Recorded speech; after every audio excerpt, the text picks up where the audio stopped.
10,000 years ago, without access to supermarkets, smartphones, or electricity, did ancient humans live miserable, stressful lives, constantly struggling to survive, or was their simple way of life more peaceful and fulfilling?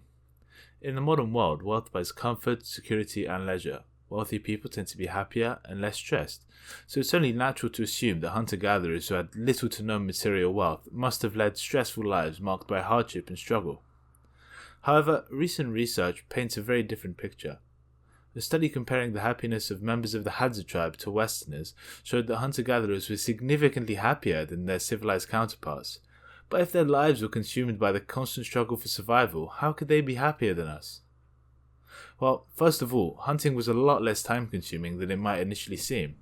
Hunters were highly skilled and it only took them 15 to 20 hours a week to get all the food that they needed, much less than the average modern work week, which often exceeds 40 hours, leaving little time for rest and recreation.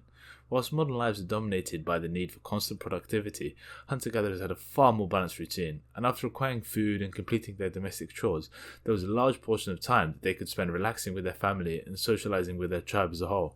The dynamic within the tribe was also much different than that of modern communities. Hunter-gatherer tribes were obviously much smaller than the nations of today. Every member knew every other member of the tribe. This allowed for much more trust and much stronger social bonds. As such, sharing of food and material goods was commonplace. This community cohesion is something which is certainly lacking in modern society, where people are heavily divided. The sharing of food shows that hunter-gatherer societies were mostly egalitarian. Everybody hunted or gathered food, and everybody ate. Very different to modern societies where there are vast wealth grabs and exploitation, something which didn't really happen in hunter-gatherer societies. At this point, it might seem as though our ancestors were living in some kind of utopia, but this wasn't really the case. Although their social dynamics and way of life was peaceful and fulfilling, they had their fair share of problems. Skeletal remains of hunter-gatherers show Harris lines. These are lines of increased bone density, which represent a time in childhood where an individual temporarily stopped growing due to malnutrition. Living paycheck to paycheck in nature's economy means that if a bad winter came, you would starve, a problem that's almost non-existent in Western societies. When looking at the hunter-gatherer way of life, it's easy to point out the ways which modern society falls short, like the strengths of our communities, obsession with material wealth, and lack of work-life balance.